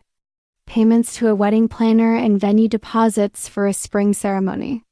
"He's getting married," I said. He's getting married and he wants your bonus money to pay for it. The coffee shop suddenly felt too warm, too crowded, too normal for the magnitude of what I was learning. My brother had constructed an elaborate lie about business failure and financial ruin in order to manipulate me into funding his wedding expenses. Does my family know? Based on the social media analysis in the report, he's been keeping the engagement secret from family while being very public about it with his friends. Lark showed me screenshots from Instagram accounts belonging to Dorian's girlfriend and their mutual friends. Party photos from an engagement celebration. Comments about wedding planning and venue shopping. A social media trail that proved he'd been living a completely different life while telling our family he was facing financial catastrophe. How long has this been going on? The engagement happened 2 months ago. The wedding planning started immediately. The business crisis story began 6 weeks ago, right around the time he would have started getting vendor bills and venue payments. So this was all planned. This was all planned. The timing of approaching you after your bonus, the specific dollar amount that would cover his wedding expenses, the coordinated family pressure campaign, all of it was designed to manipulate you into funding his wedding while believing you were saving him from bankruptcy. I sat in the coffee shop, staring at evidence that my entire family had been manipulated by Dorian's lies, but I was also wrestling with a more disturbing possibility. What if some of them knew the truth and were helping him execute the manipulation? What should I do with this information? That's up to you. But Sienna, you need to understand that this changes everything. This isn't about family loyalty or helping someone in crisis. This is about financial fraud disguised as family obligation. I took the folder home and spent the weekend reading through every page multiple times. The evidence was overwhelming and undeniable.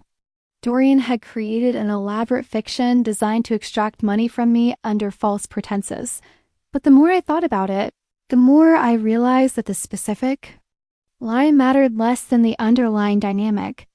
Even if Dorian had been telling the truth about his business failure, even if he really had been facing bankruptcy, the expectation that I should sacrifice my goals for his mistakes was still problematic. The lie just made it easier to see how problematic it had always been. Monday morning, I called in sick to work and spent the day planning my response. I could confront Dorian privately and give him a chance to come clean.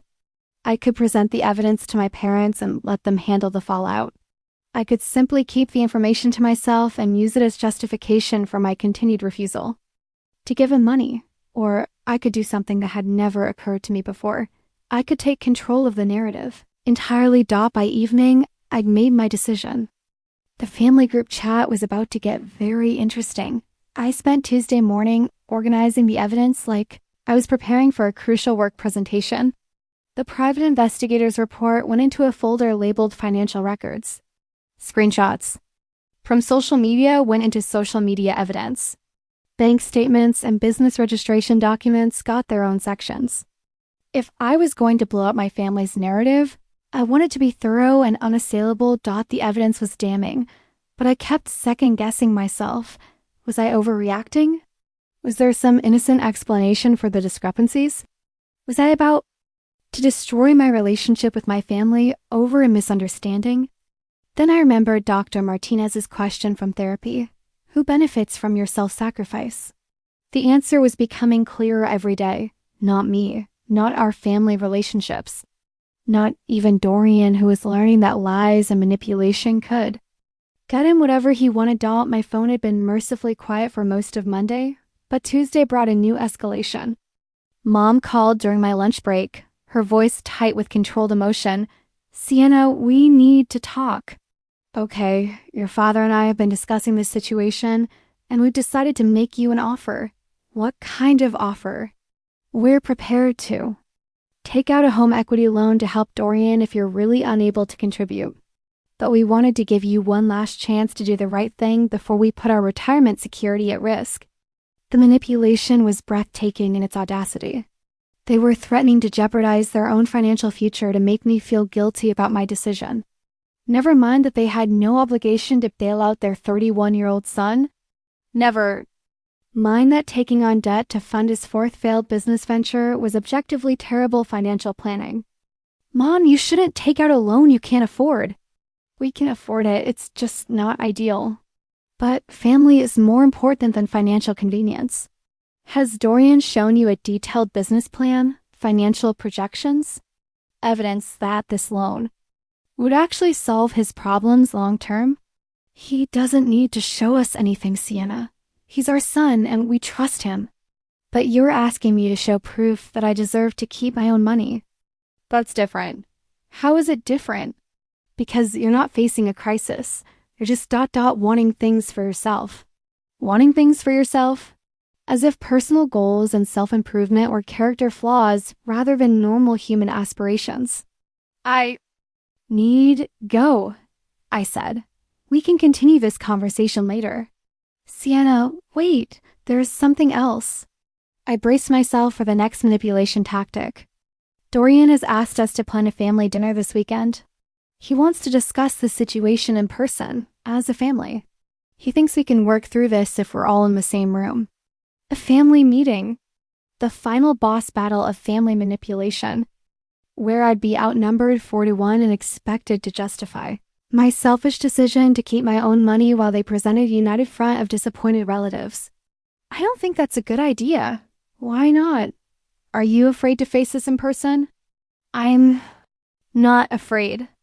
I just don't think a family meeting will be productive. It will be if you come with an open heart and a willingness to put family first. And if I don't, then I guess we'll know where we stand with you. The threat was subtle but clear. Attend the family meeting and capitulate, or be permanently labeled as the daughter who chose money over family after mom hung up. I sat in my cubicle staring at my computer screen without seeing it. The family meeting felt like a trap, but it was also an opportunity. If Dorian wanted to have this conversation in front of our parents, I could present my evidence in front of our parents. I called Lark. They want a family meeting, I said. Of course they do. Nothing says healthy conflict resolution like a coordinated ambush. I'm thinking about going. Are you insane? I'm thinking about going with the private investigator's report. The line went quiet for a moment. That's actually brilliant. Or completely catastrophic. Possibly both. I'm tired of being on the defensive. I'm tired of justifying my decision to invest in myself while no one questions his decision to lie to his family. You really want to burn it all down? I want to stop pretending that this is about family loyalty when it's actually about financial manipulation. Okay, if you're going to do this, let's do it right. We spent Wednesday evening wargaming the family meeting. Lark helped me anticipate every possible response and prepare counter-arguments.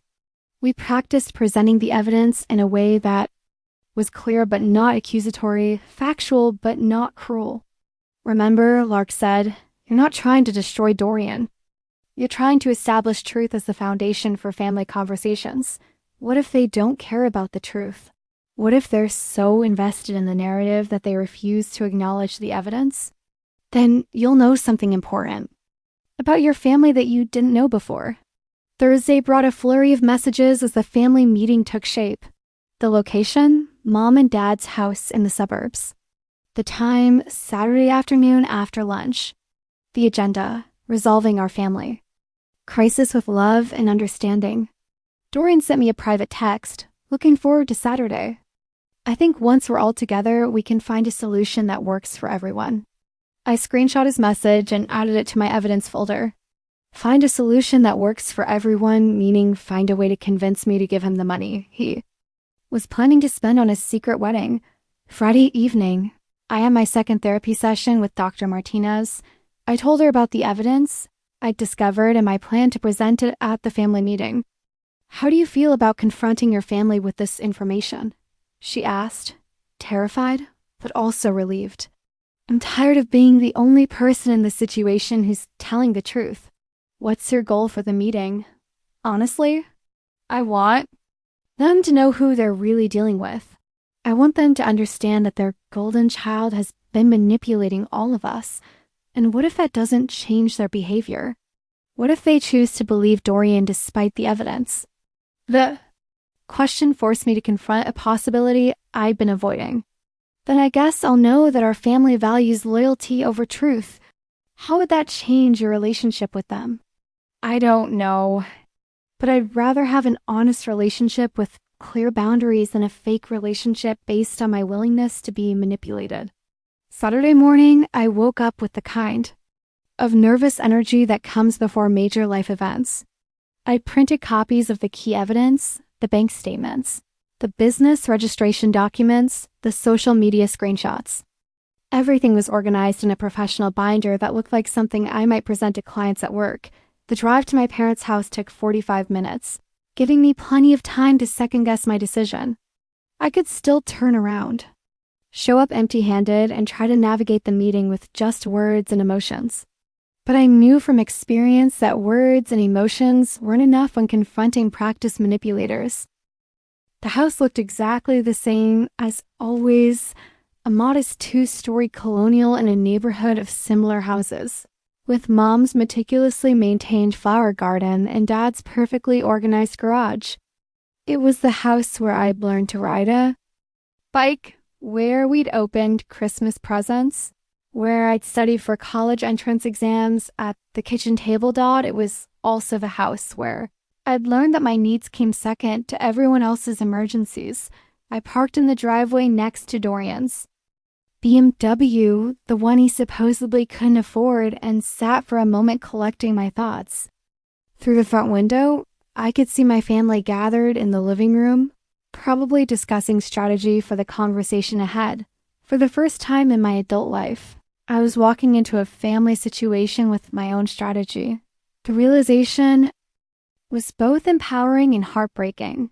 I grabbed my binder and walked to the front door. Mom answered before I could knock, her face arranged in the expression of patient suffering she'd perfected over the past few weeks. "Sienna, sweetheart, thank you for coming." "Hi, Mom." The living room felt smaller than I remembered, or maybe it was just crowded with tension. Dad sat in his recliner, wearing the polo shirt and khakis that constituted his weekend uniform. Dorian occupied the couch, looking appropriately somber for someone facing financial ruin. Mom gestured toward the remaining chair, the uncomfortable one that faced everyone else. "Can I get you something to drink?" Mom asked. "I'm fine." "Well," Dad said, "I guess we should get started."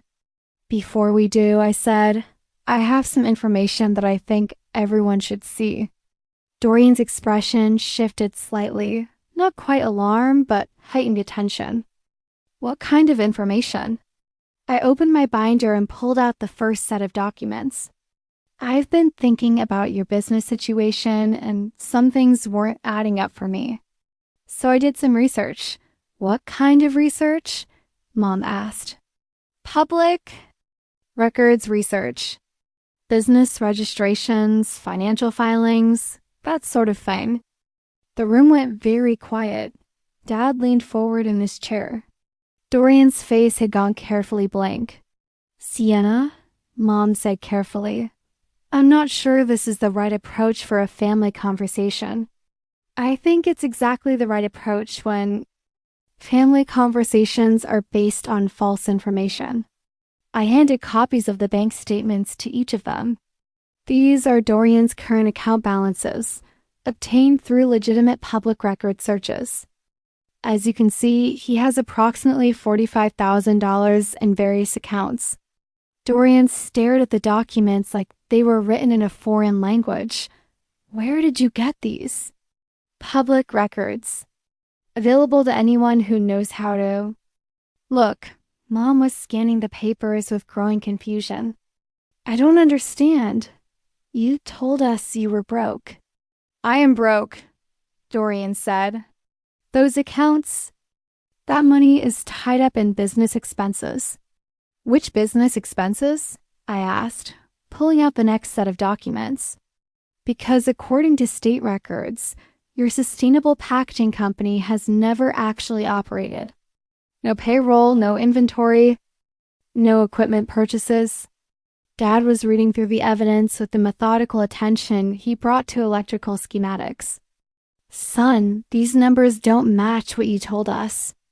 Dad, you don't understand how business accounting works.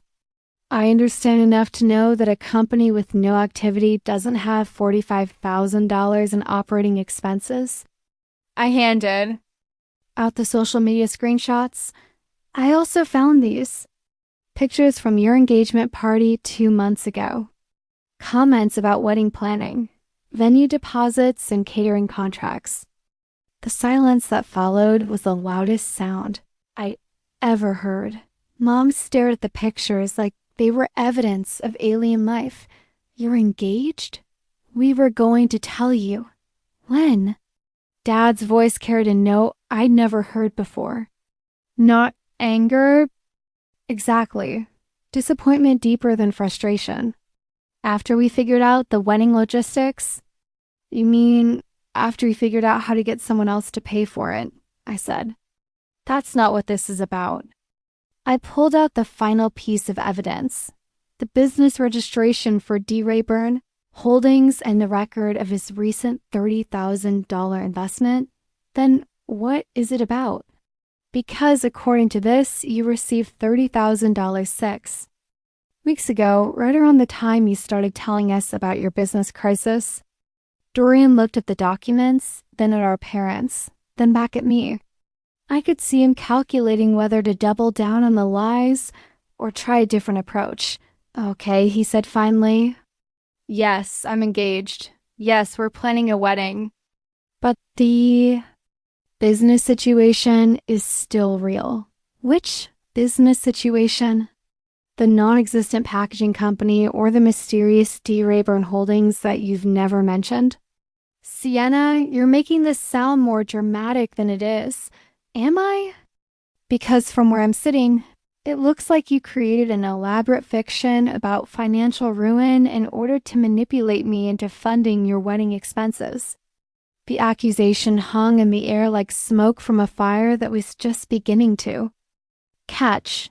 The silence stretched for what felt like hours, but was probably only 30 seconds.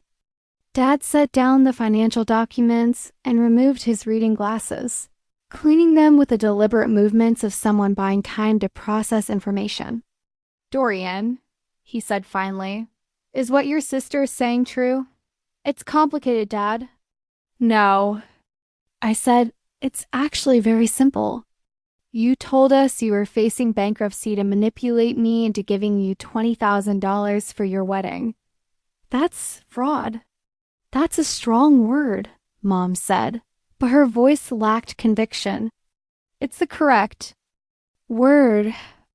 Creating false financial emergencies to extract money from family members is fraudulent behavior, regardless of whether it's technically illegal. Dorian stood up and began pacing, his go-to strategy when conversations became difficult. Look, I know how this looks, but you have to understand the pressure I've been under. Wedding costs are insane. Melissa's parents are expecting a certain kind of celebration. I didn't know how else to come up with the money. You could have gotten a job, Dad said quietly. I have been working a regular job with a regular paycheck, like most people do when they need money. The disappointment in Dad's voice was devastating to hear. In 31 years, I'd never heard him speak to Dorian with anything but pride and encouragement. I'm an entrepreneur, Dad. I build things. I create value. I can't just go work for someone else. But you can lie to your family, I said. I didn't lie. I just ... simplified a complicated situation. You told us you were facing bankruptcy.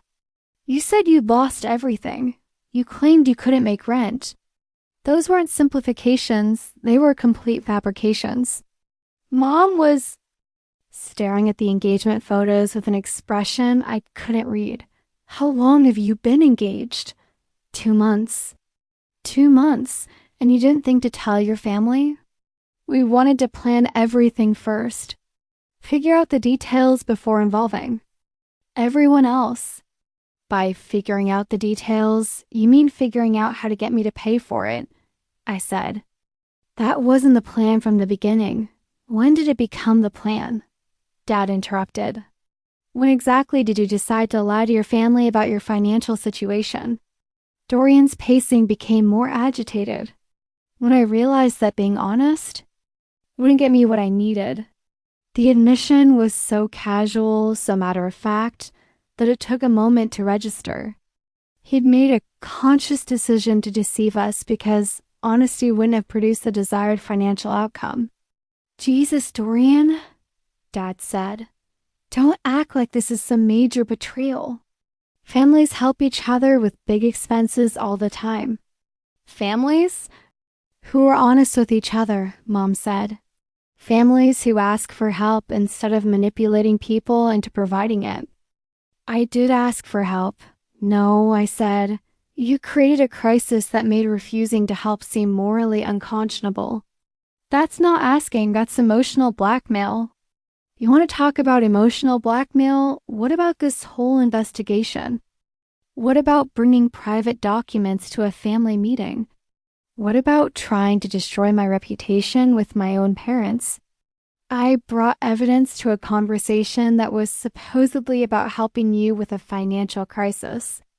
If the crisis was real, the evidence would support your story. The crisis is real. Wedding expenses are real expenses. But they're not emergencies. They're choices. You chose to get engaged. You chose to plan an expensive wedding. You chose to keep it secret from family while asking family to pay for it. Dad was looking through the documents again, his electrician's mind trying to make sense of financial information that didn't add up. Son, help me understand something. If you have $45,000 in the bank, why do you need Sienna's? $20,000? Because the $45,000 is committed to other things. What other things? Business investments. Future planning, security. In other words, I said, you want to keep your money for yourself while using my money for your wedding. That's not how I put it. How would you put it? Dorian stopped pacing and faced me directly. I put it as asking my successful sister to invest in my happiness by lying to me about why you needed the money, by framing the request in a way that emphasized the urgency, the false urgency, the manufactured crisis, the emotional manipulation designed to make saying no seem like a moral failure. Enough, Mom said suddenly. She'd been quiet for several minutes, reading through evidence and processing revelations.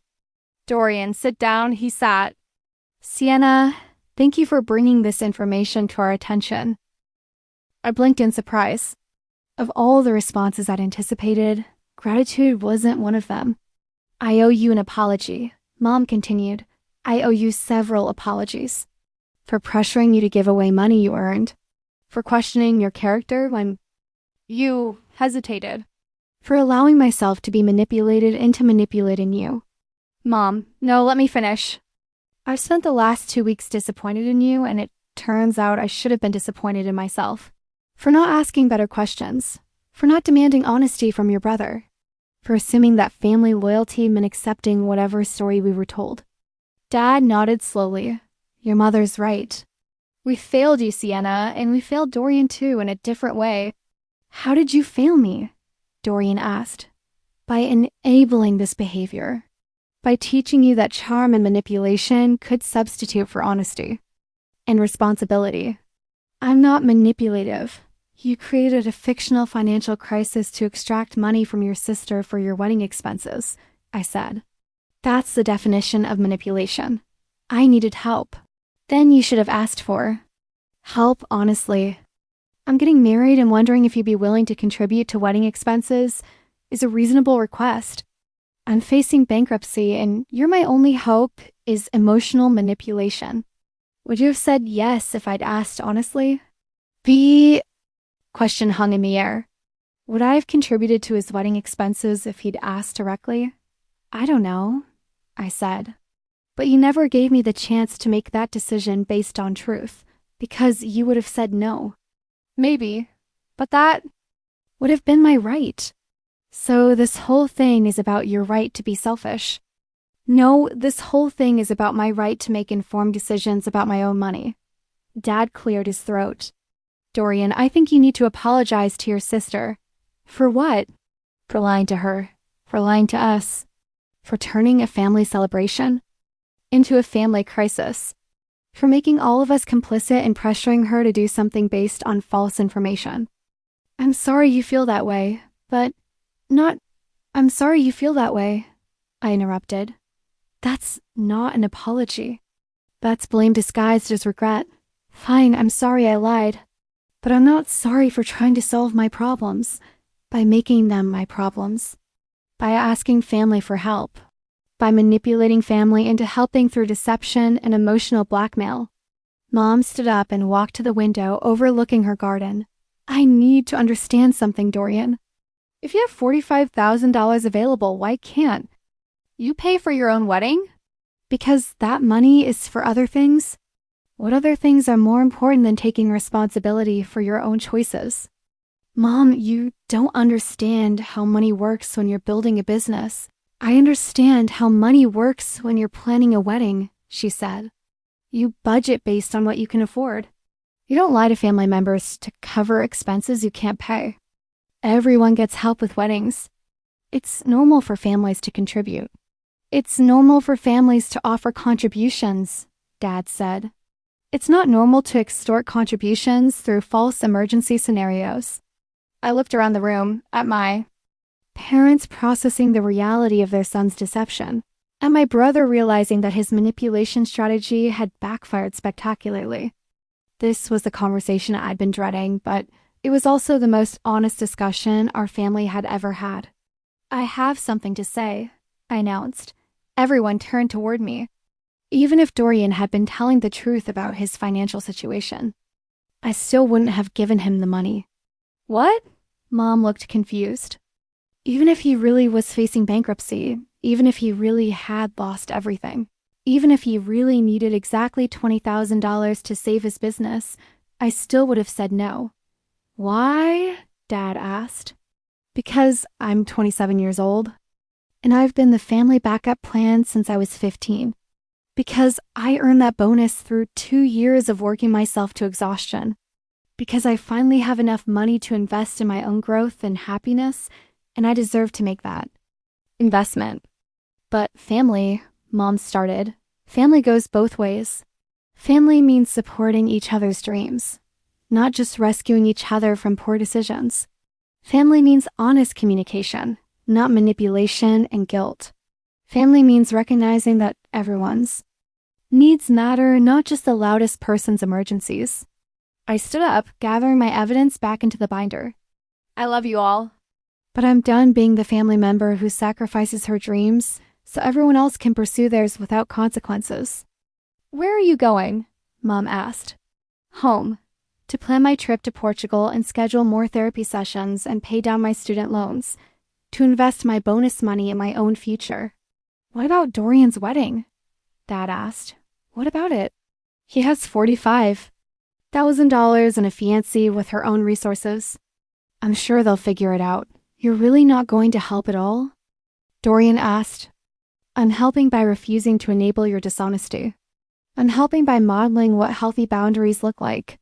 I'm helping by treating you like an adult who's capable of solving his own problems. That's not helping. That's abandoning family. No, Dorian, that's choosing truth over manipulation. That's choosing my own well-being over your convenience. That's choosing to be the protagonist of my own life instead of a supporting character in yours. I walked toward the door, then turned back. For what it's worth, I hope you and Melissa have a beautiful wedding. I hope you find work that fulfills you. I hope you learn to build relationships based on honesty instead of manipulation. And if I don't, he asked, then that's your choice to make and your consequences to live with. Mom followed me to the door. Sienna, wait. I turned around. I'm proud of you, she said quietly. It took courage to bring that evidence here today. It took courage to stand up for yourself. It took too long, I said. Better late than never. Dad appeared behind her. Your mother's right. You handled this with more grace than your brother deserved. I just handled it honestly. That's what I mean. I drove home through the suburbs, past the familiar landmarks of my childhood. The elementary school where I'd learned to read. The park where our family had barbecues every 4th of July.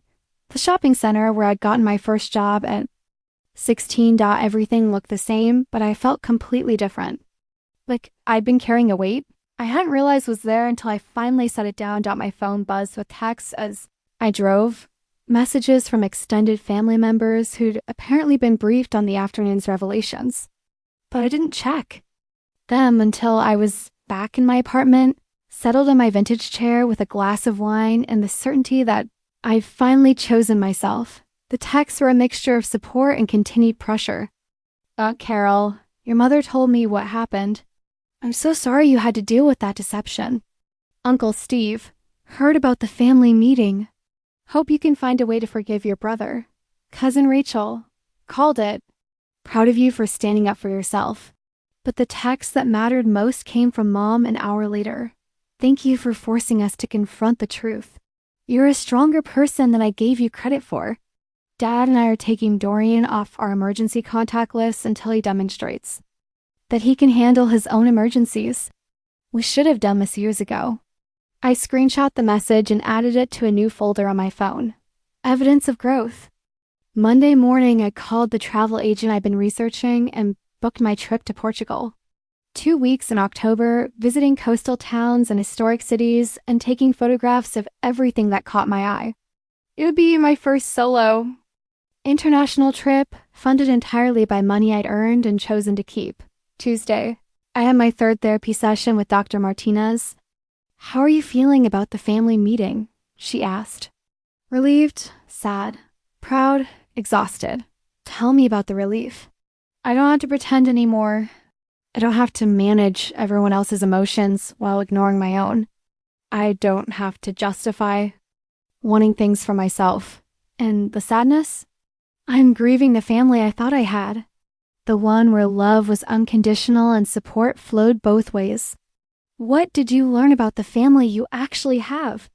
That some of them are capable of growth and some of them aren't. That my parents can change when confronted with evidence.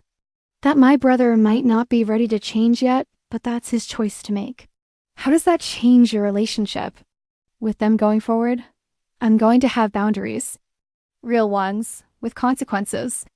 And I'm going to prioritize my own growth instead of managing their dysfunction. That sounds healthy. It feels terrifying and liberating in equal measure. 6 months later, I was promoted to senior analyst with a salary increase that reflected my actual value to the company. I used my first paycheck from the new position to make an extra payment on my student loans and book a weekend. Retreat focused on building confidence and setting boundaries. Dorian and Melissa had their wedding in the spring, a smaller affair than originally planned, funded entirely by their own resources. I received an invitation but chose not to attend. Instead, I sent a card wishing them happiness and a gift certificate to a financial planning service. Mom and Dad started therapy together to examine their own patterns of enabling and favoritism.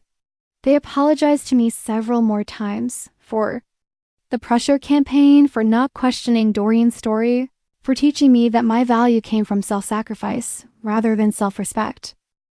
My relationship with them improved gradually, built on a foundation of honesty rather than obligation. We talked more openly about boundaries and expectations. They started asking about my goals and celebrating my achievements without immediately wondering how those achievements could benefit other family members. The family photo on my desk was eventually replaced by a picture from my Portugal trip, me standing on a cliff overlooking the Atlantic Ocean, smiling with the confidence of someone who'd finally learned to choose herself.